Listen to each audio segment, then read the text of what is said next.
আসসালামু আলাইকুম। সবাই কেমন আছেন? চলে আসলাম আমি আর আমার আন্টি। এই যে দেখেন এটা হলো গোলাপবাগ মাঠ, স্টেডিয়াম মাঠ। তা আমরা চলে আসলাম ঘুরতে। আজকে ছিল শুক্রবার।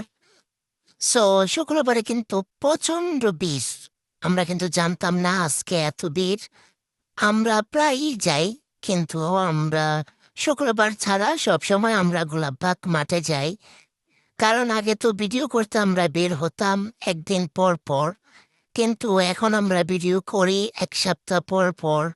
তো বাসায় থাকতে থাকতে বোর হয়ে যায়। আর একটা মানুষ কতক্ষণ শুয়ে বসে থাকতে পারে? এর জন্য আমরা চলে গেলাম গোলাপবাগ মাঠে। সো ঘুরতেছি। আজকে এত মানুষের জন্য হাঁটতেই পারতেছিলাম না। এই যে এখানে যাতে ছোট ছোট বাচ্চা আছে আশেপাশে, তারা কিন্তু তাদের বাচ্চাদের নিয়ে আসে খেলার জন্য। এই বিষয়টা আমার অনেক ভালো লাগলো, কারণ বাচ্চাদেরও বিনোদন দরকার, আনন্দ দরকার। দেখেন আন্টি হাই দিচ্ছে। আন্টিকে বললাম যে আপনি ক্যামেরা ধরেন, উনি ক্যামেরা না ধরে সামনে হাঁটা শুরু করছে। আমরা সামনের দিকে যাচ্ছি, কিন্তু বসার কোনো জায়গা পাচ্ছি না, এত মানুষ। তো অনেক ফুটবল খেলতেছে, টিকিট খেলতেছে ছোট ছোট বাচ্চারা। তো আমাদের অনেক ভালো লাগতেছে। তো আমি তো একটু পরে পরে খিদে লাগে আমার। তো আমি মনে মনে খাবার খুঁজতেছি, কোথাও খাবার পাইতেছে না। তারপর অনেক দূরে দেখা গেল একটা জালমুড়ির দোকান। সো আন্টি আবার রোজা ছিল, আন্টি খাবে না।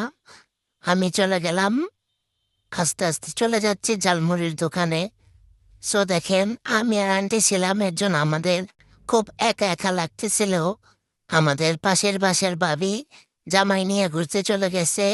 আমাদের সাথে যাওয়ার কথা ছিল, কিন্তু উনি আমাদের সাথে যায় নাই। ওনার জামাই আসছে, তো এর জন্য উনি আমাদের রেখে জামাই নিয়ে ঘুরতে চলে গেছে। সো গাইস, আপনারা বলেন কাজটা কি ঠিক করছে? উনি কাজটা ঠিক করে নাই। এদিকে আমার গলাও বসে গেছে, বয়স দিতে পারতেছি না। যেরকমই হোক, দেখেন আসলে যারা আহ, একটু ঘুরতে চান বিকেলবেলা, আহ, গোলাপবাগের আশেপাশে আছেন, কিন্তু জানেন না এখানে একটা মাঠ আছে।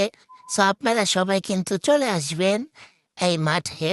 অনেক ভালো লাগে বিকেলবেলা। দেখেন এই দেখে ভেলপুরি বেচতেছে, ওইদিকে শরবত। সো আমি কিছুই খাই নাই, আমার ঝালমুড়ি ভালো লাগে, এর জন্য আমি ঝালমুড়ি খাচ্ছি। অনেকে খেলতে খেলতে, এই যে দেখেন স্টেডিয়াম মাঠটা আমি আপনাদের দেখাচ্ছি জুম করে, খেলার স্টেডিয়ামটা। সো আমার ভিডিও আপনাদের কাছে কেমন লাগছে অবশ্যই কমেন্ট করে জানাবেন। বেশি বেশি লাইক, কমেন্ট, সাপোর্ট করে দিবেন।